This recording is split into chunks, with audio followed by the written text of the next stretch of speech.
This is everything that you need to know to hit level 20 and beat Ashava during the server slam to permanently unlock this mount ornament as a reward.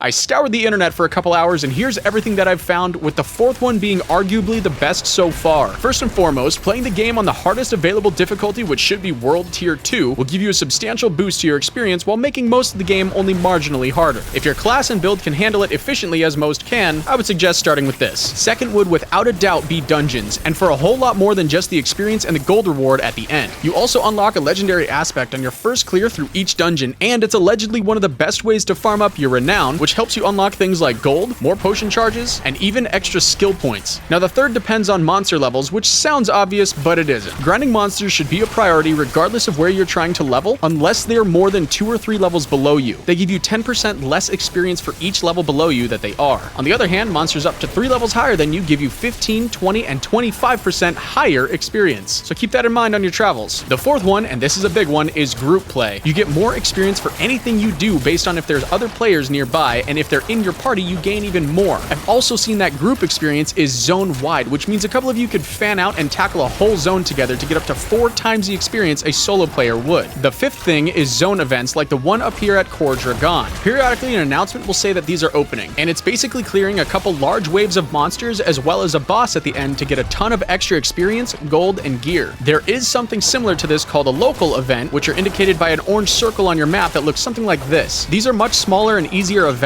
but still yield a generous amount of experience for completing them. The last thing on my list for now is to complete every quest you see, and yes, I definitely mean the side quests too. They actually give you so much more experience than other games' side quests that I've seen, so it's absolutely worth doing. And they're generally on the way to wherever your main quest is anyway. So my question is, how are you planning to level in the server slam, or when live launches? If there's anything you want to correct me on or you think needs to be added to the list, please feel free to throw it in the comments down below. Be sure to like this video so more people can see it, and subscribe if you haven't already, because it's free and it helps support our channel here. Thank you so much for taking the time to watch this video. Happy grinding, my friends, and I'll see you on the next one.